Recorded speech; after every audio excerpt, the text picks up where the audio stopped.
എൻ്റെ പൊന്നു ഡോക്ടറെ, ഞാൻ ഒരുപാട് തവണ സ്വയംഭോഗം ചെയ്തിട്ടുണ്ട്, മാസ്റ്റർബേറ്റ് ചെയ്തിട്ടുണ്ട്. എനിക്കിപ്പോൾ ശരിയായിട്ട് ഉദ്ധാരണം നടക്കുന്നില്ല, ശീഘ്രസ്ഖലനം സംഭവിക്കുകയാണ്. എനിക്ക് വന്ധ്യതയുണ്ടോ? എനിക്കിനി കുട്ടികളുണ്ടാവില്ലേ? പെൺകുട്ടികൾക്കും മാസ്റ്റർബേഷൻ ചിലപ്പോൾ ആവശ്യമായിട്ട് വരും. ഓരോരുത്തരുടെയും ലൈംഗിക താല്പര്യം അവരുടെ അതിനെ സംതൃപ്തിപ്പെടുത്താനായിട്ട് അവർ മാത്രം ചിന്തിച്ചാൽ മതിയല്ലോ. ഈ മാസ്റ്റർബേഷൻ അങ്ങനെയുള്ളൊരു ഗുണവും കൂടിയുണ്ട്. ആ ഓവർ തിങ്കിങ് കൊണ്ടുള്ള അമിത ചിന്ത കൊണ്ടുള്ള പ്രശ്നമാണ്. ചിന്തിച്ചാലൊരു അന്തവും ഇല്ല, ചിന്തിച്ചില്ലൊരു കുന്തവും ഇല്ല എന്ന് പറയുന്നത് പോലെ. അപ്പോൾ നമ്മൾ ഒത്തിരി ചിന്തിക്കുന്നതും അത് മാനസിക രോഗം, ഭ്രാന്ത് എന്നൊക്കെ പറഞ്ഞിട്ട് നമ്മൾ അതിനെ പരിഹസിച്ച് തള്ളരുത്. നമ്മുടെ ഏനസിന് ചുറ്റുമുള്ള മസിൽസിനെ കോൺട്രാക്റ്റ് ചെയ്ത് മുകളിലോട്ട് വലിച്ചെടുക്കുന്ന രീതിയിൽ നമ്മൾ പ്രഷർ കൊടുക്കുക. അത് ഇരുന്നുകൊണ്ടോ നിന്നുകൊണ്ടോ ചെയ്യാവുന്നതാണ്. അപ്പോൾ ഇരുന്നോ നിന്നോ ചെയ്തിട്ട് ഈ ഏനസിൻ്റെ മസിൽസ് എത്ര കണ്ട് നമ്മൾ കോൺട്രാക്റ്റ് ചെയ്ത് മുകളിലോട്ട് വലിച്ചെടുക്കുന്നു, അത് നമ്മുടെ വയറിൻ്റെ പ്രഷർ കൂട്ടുന്നത് വഴി നമുക്ക് ചെയ്യാവുന്നതാണ്. എൻ്റെ പൊന്നു ഡോക്ടറെ, ഞാൻ ഒരുപാട് തവണ സ്വയംഭോഗം ചെയ്തിട്ടുണ്ട്, മാസ്റ്റർബേറ്റ് ചെയ്തിട്ടുണ്ട്. എനിക്കിപ്പോൾ ശരിയായിട്ട് ഉദ്ധാരണം നടക്കുന്നില്ല, ശീഘ്രസ്ഖലനം സംഭവിക്കുകയാണ്. എനിക്ക് വന്ധ്യതയുണ്ടോ? എനിക്കിനി കുട്ടികളുണ്ടാവില്ലേ? എൻ്റെ അടുത്ത് വരുന്ന ചെറുപ്പക്കാരായിട്ടുള്ള കുറേ ആളുകൾ എന്നോട് ചോദിച്ചിട്ടുള്ള സംശയമാണിത്. സ്വയംഭോഗം അഥവാ മാസ്റ്റർബേഷൻ വന്ധ്യതയ്ക്ക് കാരണമാകുമോ? ആ പേര് കേൾക്കുമ്പോൾ തന്നെ ആളുകൾക്കൊരു ചളുപ്പാണ്. ഡോക്ടർമാരോട് ചോദിക്കാൻ ആകെ മൊത്തം ഒരു മടിയാണ്. അവരെന്താ വിചാരിക്കുക? ഡോക്ടർമാർക്കാണെങ്കിൽ അതിലേറെ മടിയാണ്. മാസ്റ്റർബേഷൻ എന്നതിനെക്കുറിച്ച് സംസാരിക്കാൻ, അഡ്രസ്സ് ചെയ്യാൻ ഒത്തിരി ഡോക്ടർമാരും തയ്യാറാവുന്നില്ല എന്നുള്ളതാണ്. അങ്ങനെ മടിച്ച് ചില സുഹൃത്തുക്കൾ എൻ്റെ അടുത്ത് വന്ന് ചോദിക്കാറുണ്ട്, ഇതൊരു പ്രശ്നമാണോ ഡോക്ടറെ എന്ന്. എൻ്റെ അടുത്ത് വരുന്ന രോഗികളോട്, ഇനി വരാൻ പോകുന്ന എൻ്റെ സുഹൃത്തുക്കളോട് ഞാൻ പറയുകയാണ്, നിങ്ങൾക്ക് ഇങ്ങനെയുള്ള കാര്യങ്ങൾ ചോദിക്കാനായിട്ട് യാതൊരു മടിയും വെക്കേണ്ട, അതിന് യാതൊരു ചമ്മലും വേണ്ട. എന്നെ നിങ്ങളുടെ ഒരു സഹോദരനായിട്ടോ സുഹൃത്തായിട്ടോ മാത്രം കണ്ടാൽ മതി. എന്നോട് ചോദിക്കാനുള്ള കാര്യങ്ങൾ യാതൊരു ചമ്മലും കൂടാതെ നിങ്ങൾക്കറിയാവുന്ന ഭാഷയിൽ വ്യക്തമായിട്ട് തന്നെ ചോദിച്ചോളൂ. അതിന് യാതൊരു തടസ്സവും ഇല്ല എന്നുള്ളതാണ് കാര്യം.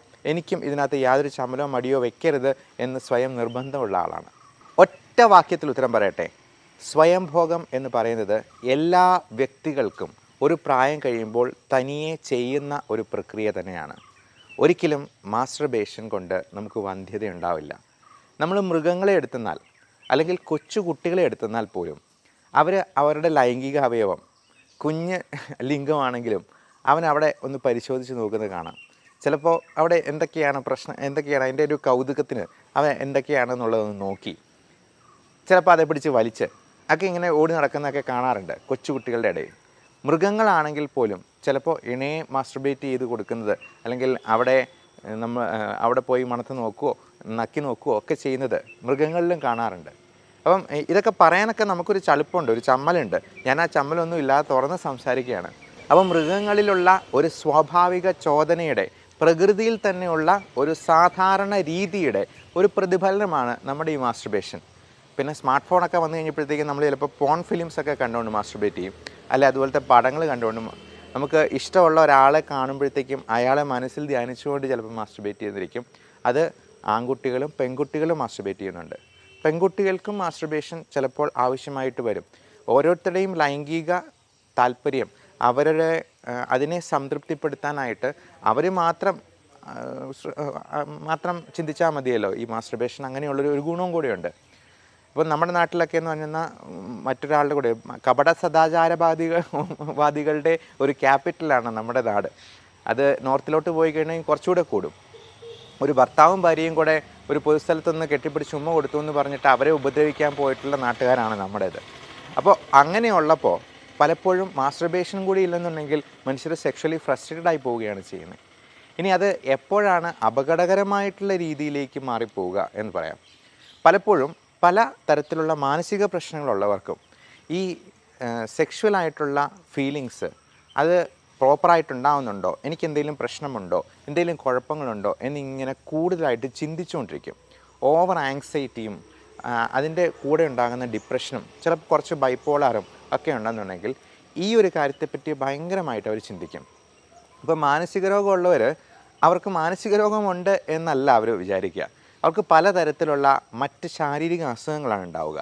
ഉദാഹരണത്തിന് നെഞ്ചിടിപ്പുണ്ടാകുന്നു, നെഞ്ച് വേദന ഉണ്ടാകുന്നു, അയ്യോ എനിക്കിത് ഹാർട്ട് അറ്റാക്കാണ്, എനിക്ക് ശരീരത്തിൻ്റെ ഒരു ഭാഗം തളർന്നതുപോലെ തോന്നുന്നു, തലയ്ക്കൊരു പെരുപ്പുണ്ടാകുന്നു, സ്ട്രോക്കാണ്, എൻ്റെ ഉദരസംബന്ധമായിട്ട് ഭയങ്കര വേദനയുണ്ട്, പുകച്ചിലുണ്ട്, നെഞ്ചരിച്ചിലുണ്ട്, തീർച്ചയായിട്ടും ഇത് ക്യാൻസറിന് എന്തോ തുടക്കമാണ്, എനിക്ക് ബ്ലഡ് പോകുന്നുണ്ട് മലത്തിലൂടെ, പൈൽസൊന്നുമല്ല അവരാദ്യം ചിന്തിക്കുക, ഏറ്റവും അങ്ങേയറ്റത്തെ ക്യാൻസർ തന്നെയാണ്. അപ്പോൾ ഇങ്ങനെയുള്ള അസുഖങ്ങൾ വരുമ്പോഴത്തേക്കും അവർക്ക് മാനസികമായിട്ടുള്ള പ്രശ്നങ്ങളുണ്ട് എന്നുള്ളതിനേക്കാളും ശാരീരികമായിട്ടുള്ള അസുഖങ്ങളെ അവർ പ്രൊജക്റ്റ് ചെയ്ത് അവർ എന്തെങ്കിലും ഒരു ഡയഗ്നോസിസ് സ്വയം നടത്തുകയും ചെയ്യും. പലപ്പോഴും ഈ സെക്ഷൽ ആയിട്ടുള്ള പ്രോബ്ലംസിന് സംഭവിക്കുന്നത് അതാണ്. ഇനി ചില ആൾക്കാരിൽ പല അസുഖങ്ങൾ കൊണ്ട് ഈ ശീഘ്രസ്ഖലനവും ഉദ്ധാരണക്കുറവും ഉണ്ടാകാറുണ്ട്. അത് ഡയബറ്റിസ് പോലുള്ള അസുഖങ്ങളോ സ്മോക്കിംഗ് കൊണ്ടോ അല്ലെങ്കിൽ ബാക്കിയുള്ള മെറ്റബോളിക് സിൻഡ്രോംസും കൊണ്ടോ, ഈവൻ സ്ലീപ്പ് അപ്നിയ, കൂർക്കം വലിയായിട്ട് തുടങ്ങുന്ന അസുഖം പോലും ലൈംഗിക ശേഷിക്കുറവുണ്ടാവും. അത് ആ ഹോർമോണിൽ ഉണ്ടാകുന്ന ഇംബാലൻസ് ഒക്കെയാണ്. അപ്പോൾ നമ്മൾ പലപ്പോഴും ഇങ്ങനെ ഉള്ള പ്രശ്നങ്ങളായിട്ട് വരുന്ന ആൾക്കാർക്ക് ഇതെല്ലാം ടെസ്റ്റ് ചെയ്ത് നോക്കും. ടെസ്റ്റോസ്റ്ററോൺ ലെവൽ നോക്കും, അൾട്രാസൗണ്ട് സ്കാന്, ടെസ്റ്റിസിൻ്റെ സ്കാന്, സ്ക്രോട്ടം നോക്കും, അതിൽ ടെസ്റ്റിസിൻ്റെ വലിപ്പം, നീളം എല്ലാം കറക്റ്റാണോ എന്ന് നോക്കും.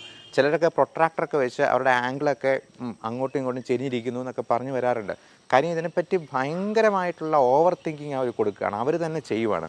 അപ്പം സ്കെയിൽ വെച്ചിട്ട് മെഷർ ചെയ്തിട്ട് എനിക്ക് ഇത്ര സെൻറ്റിമീറ്ററേ ഉള്ളൂ വലിപ്പം, അല്ലെങ്കിൽ ഇത്ര ഡിഗ്രിയിൽ ചെരിഞ്ഞിരിക്കുന്നത്. പുരുഷലിംഗം എന്ന് പറയുന്നത് സ്വാഭാവികമായിട്ടും ഒരല്പം ചെരിഞ്ഞാണ് ഇരിക്കുന്നത്. അത് ആദ്യമേ തന്നെ മനസ്സിലാക്കുക. മാത്രമല്ല ഇതിൻ്റെ വണ്ണത്തിലോ എണ്ണത്തിലോ അല്ലെങ്കിൽ നീളത്തിലോ ഒന്നുമല്ല. നമ്മളിപ്പോൾ ആഫ്രിക്കക്കാരൻ്റെ ലിംഗവുമായിട്ട് നമ്മൾ കമ്പയർ ചെയ്യേണ്ട ആവശ്യമൊന്നുമില്ല. കാരണം നമ്മുടെ ലിംഗത്തിൻ്റെ ശക്തിയോ അല്ലെങ്കിൽ അതിൻ്റെ നീളമോ ഒന്നുമല്ല അതിനകത്ത് ഏറ്റവും കാര്യമായിട്ടുള്ളത്. നമ്മൾ അതിന് കൊടുക്കാനുള്ളൊരു മനസ്സാണ്. അപ്പോൾ ഈ മനസ്സുണ്ടെന്നുണ്ടെങ്കിൽ നമുക്ക് ചലനശേഷിയുള്ള ഒരു വിരൽ മാത്രം മതി നമ്മുടെ ഇണയെ സംതൃപ്തിപ്പെടുത്താൻ. കഴിഞ്ഞ ദിവസം വന്നൊരു പേഷ്യൻറ്റും വൈഫും കൂടിയാണ് വന്നത്. അദ്ദേഹം ഇങ്ങനെ നിരന്തരം എനിക്ക് അത് പറ്റുന്നുണ്ടോ എന്നിങ്ങനെ, എനിക്ക് എന്തോ പ്രശ്നമുണ്ടെന്ന് ഇങ്ങനെ കോംപ്ലക്സ് വെച്ചുകൊണ്ടിരിക്കുകയാണ്. അപ്പോൾ ഭാര്യ സൈഡിലിരുന്ന് ഇടയ്ക്കൊന്ന് ചെറുതായിട്ട് ചിരിക്കുകയൊക്കെ ചെയ്യുന്നുണ്ട്. അപ്പം പരിപാടി ചോദിച്ചു എന്തിനാണ് ചിരിക്കുന്നത്, പരിഹസിക്കാൻ പാടില്ല എന്ന് പറഞ്ഞപ്പോഴത്തേക്കും ഭാര്യ പറഞ്ഞു, എൻ്റെ ഡോക്ടറെ ഞാൻ പറഞ്ഞതാ, ഒരു കുഴപ്പവും ഇല്ല, ഒരു പ്രശ്നവും ഇല്ല ആൾക്ക്, പക്ഷേ ആൾക്ക് അത് പോരാന്ന് ഇങ്ങനെ തോന്നുന്നത്. എൻ്റെ അടുത്ത് എപ്പോഴും ചോദിച്ച് എന്നെ കൂടി ടെൻഷൻ ആക്കുക, എനിക്കും ഭ്രാന്ത് പിടിക്കുന്ന, കല്യാണം കഴിഞ്ഞിട്ട് 1 മാസം ആയുള്ളൂ. അപ്പോൾ അന്നേരത്തിനും ഭാര്യയും കൂടി ആകെ മനസ്സും അടുത്ത് പോവുകയാണ്. അപ്പം ഭാര്യയ്ക്ക് ചിലപ്പോൾ എപ്പോഴും ഇത് വേണം, എന്നും ചെയ്യാനായിട്ട് നോക്കും, സെക്സ് ചെയ്യാനായിട്ട് നോക്കും, എന്നാൽ അത് പരാജയം അടയുകയാണ്. വീണ്ടും അയാൾക്ക് സ്വയം എന്തോ പ്രശ്നമുണ്ടെന്ന് ഇങ്ങനെ കോംപ്ലക്സ് തോന്നിക്കൊണ്ടിരിക്കുകയാണ്. ശരിക്കും ആ ഓവർ തിങ്കിങ് കൊണ്ടുള്ള, അമിത ചിന്ത കൊണ്ടുള്ള പ്രശ്നമാണ്. ചിന്തിച്ചാലൊരു അന്തവും ഇല്ല, ചിന്തിച്ചില്ലെങ്കിൽ ഒരു കുന്തവും ഇല്ല എന്ന് പറയുന്നത് പോലെ. അപ്പം നമ്മൾ ഒത്തിരി ചിന്തിക്കുന്നതും അത് മാനസിക രോഗം, ഭ്രാന്ത് എന്നൊക്കെ പറഞ്ഞിട്ട് നമ്മൾ അതിനെ പരിഹസിച്ച് തള്ളരുത്. നമുക്ക് എല്ലാവർക്കും ജലദോഷം വരുന്ന പോലെ, പനി വരുന്നത് പോലെ നമുക്ക് എല്ലാവർക്കും ഈ പറയുന്ന പ്രശ്നങ്ങളൊക്കെ ഉണ്ടാകും. ഓവർ തിങ്കിങ് നമുക്ക് എല്ലാവർക്കും ഉള്ളതാണ്. അപ്പോൾ അതിനെ കണ്ടെത്തി കറക്റ്റ് സമയത്ത് അതിനെ ചികിത്സ കൊടുത്തില്ലെന്നുണ്ടെങ്കിൽ ചിലപ്പോൾ അത് വലിയ പ്രശ്നങ്ങളിലേക്ക് നയിക്കപ്പെടും. അതുകൊണ്ട് അതിനൊന്നും നമ്മൾ മടി കാണിച്ച് നിൽക്കാതെ, പുറംതിരിഞ്ഞ് നിൽക്കാതെ അതിന് കൃത്യമായിട്ടൊരു എക്സ്പേർട്ട് ഡോക്ടറിൻ്റെ അടുത്ത് പോയി ചികിത്സ തേടുക. ഇങ്ങനെയുള്ള കാര്യങ്ങൾ തുറന്ന് സംസാരിക്കാവുന്ന, നിങ്ങൾക്ക് ഒരു സുഹൃത്തെന്ന് തോന്നാവുന്ന, ഒരു സഹോദരനെന്ന് തോന്നാവുന്ന ഒരു ഡോക്ടറിനെ, അല്ലെങ്കിൽ ഒരു പെങ്ങളെ പോലെ കണ്ട് സംസാരിക്കാൻ പറ്റുന്ന ഡോക്ടറെ കണ്ടുപിടിച്ച് അവരുടെ അടുത്ത് പോയി ട്രീറ്റ്മെൻറ്റ് എടുക്കുക. ഇപ്പം ഗൈനക്കോളജിസ്റ്റിൻ്റെ അടുത്താണെങ്കിലും നമുക്ക് പലപ്പോഴും ആണുങ്ങളുടെ കാര്യങ്ങൾ വ്യക്തമായിട്ട് തുറന്ന് പറയാൻ പറ്റില്ല. അപ്പം ഈ ഒരു മേഖല ഒരുപാട് ചൂഷണം ചെയ്യപ്പെടുന്ന ഒരു വേദി കൂടിയാണ്. അതിന് ആയുർവേദത്തിൻ്റെ ലേബലിൽ വരുന്ന പല മരുന്നുകളും വിപണിയിലുണ്ട്. അതിൻ്റെ ശക്തി കൂട്ടും, അതിൻ്റെ വലിപ്പം കൂട്ടും എന്നൊക്കെ അവകാശപ്പെടുന്ന പലതരത്തിലുള്ള മെഷീനും എണ്ണയും ലേപനും എന്നില്ല. എല്ലാ തരത്തിലുള്ള ചൂഷണങ്ങളും ഈ പറയുന്ന പ്രശ്നങ്ങൾക്ക് ഒരു വേദിയാവുന്നുണ്ട്. അതുകൊണ്ട് നമ്മൾ ഇതിന് ശാസ്ത്രീയമായ ചികിത്സ സ്വീകരിക്കാനായിട്ട് എല്ലാവരും ശ്രദ്ധിക്കുക. മാത്രമല്ല ഇതുപോലുള്ള ഓവർ തിങ്കിങ് മൂലമുള്ള ആങ്സൈറ്റി പ്രശ്നങ്ങളെല്ലാം ഒരു ചെറിയ മരുന്ന് കഴിച്ചാൽ തന്നെ അത് വളരെ ക്ലിയറായിട്ട് കിട്ടുകയും ചെയ്യും. ഇനി യാതൊരു സൈഡ് ഇഫക്റ്റും ഇല്ലാത്ത ഇതിനുള്ള സപ്ലിമെൻറ്റ്സ് ഉണ്ട്. നിങ്ങൾക്ക് ഗൂഗിളിൽ ഒന്ന് സെർച്ച് ചെയ്ത് നോക്കാവുന്നതാണ്. L-ആർജിനിൻ എന്നൊരു പേര്. L-ആർജിനിൻ എന്ന് പറയുന്നത് നമ്മുടെ പ്രോട്ടീൻസിൻ്റെ ബിൽഡിംഗ് ബ്ലോക്കാണ്. നമ്മൾ അത് പൗഡർ ഫോമിൽ കിട്ടും, സാഷെ ഫോമിൽ കിട്ടും. അതിന് സ്വല്പം വില കൂടുതലുണ്ട്. അപ്പോൾ എല്ലാ ദിവസവും നമ്മൾ ഇതിൻ്റെ സാഷെ ആയിട്ട് ഇതിൻ്റെ കൂടെ കുറച്ച് വൈറ്റമിൻസും സപ്ലിമെൻറ്റ്സും എല്ലാം കൂടെ ചേർത്ത് ഈ ലൈംഗിക ഉത്തേജനത്തിന് വേണ്ടി തന്നെയുള്ള പ്രത്യേക തരത്തിലുള്ള മോഡേൺ മെഡിസിനാണത്. അപ്പോൾ ഈ L-arginine ചെയ്യുന്നത് എന്താണെന്ന് വെച്ചാൽ പ്രോട്ടീൻ ബിൽഡ് ചെയ്യുകയാണ് ചെയ്യുക. അപ്പം പലപ്പോഴും ഇതിൻ്റെ വലിപ്പം കൂടാനായിട്ടും ഇതിൻ്റെ ശക്തി കൂടാനായിട്ടും ഇപ്പം പല ആളുകൾക്കും പറയാനുണ്ട് ഭയങ്കര ഫെറ്റീഗാണ്, ക്ഷീണമാണ്. ഇതിപ്പോൾ ഇത് ഒരെണ്ണം കഴിക്കുമ്പോഴത്തേക്കും തന്നെ നമുക്ക് ആ ക്ഷീണം അങ്ങ് മാറ്റിയെടുക്കാൻ പറ്റും. യാതൊരു സൈഡ് ഇഫക്റ്റും ഇല്ല. നമുക്ക് പ്രോട്ടീൻ ഉണ്ടാകും, നമ്മൾ മുട്ട കഴിക്കുന്ന പോലെ തന്നെയാണ്. അതുപോലെ പലതരത്തിലുള്ള വ്യായാമങ്ങളുണ്ട്, എക്സസൈസ് ഉണ്ട്. കിഗൽ എക്സസൈസ് എന്ന് പറയും. ഇപ്പം ആണുങ്ങൾക്ക് അതിന് കിഗൽ എക്സസൈസ് ചെയ്യുന്നത് വഴി നമുക്ക് അതിൻ്റെ ഉദ്ധാരണക്കുറവും ശീഘ്രസ്ഖലനവും നമുക്ക് ഒരു പരിധി വരെ പരിഹരിക്കാൻ പറ്റും. ഈ കിഗൽ എക്സസൈസ് എന്താണ് എന്നുള്ളത് ലഘുവായിട്ട് നമുക്കൊന്ന് പറയാം. അതായത് ഒരു പുരുഷൻ രാവിലെ എണീക്കുമ്പോഴത്തേക്കും ഉദ്ധാരണം സംഭവിച്ച് നിൽക്കുന്ന ലിംഗത്തിൽ നമ്മൾ മൂത്രമൊഴിക്കാൻ വേണ്ടി നമ്മൾ കൊടുക്കുന്ന ഒരു പ്രത്യേകതരം പ്രഷറുണ്ട്. ആ പ്രഷർ കൊടുക്കുന്ന എക്സസൈസിനെയാണ് കിഗൽ എന്ന് പറയുന്നത്. വേറൊരു തരത്തിൽ പറഞ്ഞാൽ നമ്മുടെ ഏനസിന് ചുറ്റുമുള്ള മസിൽസിനെ കോൺട്രാക്റ്റ് ചെയ്ത് മുകളിലോട്ട് വലിച്ചെടുക്കുന്ന രീതിയിൽ നമ്മൾ പ്രഷർ കൊടുക്കുക. അതിരുന്നുകൊണ്ടോ നിന്നുകൊണ്ടോ ചെയ്യാവുന്നതാണ്.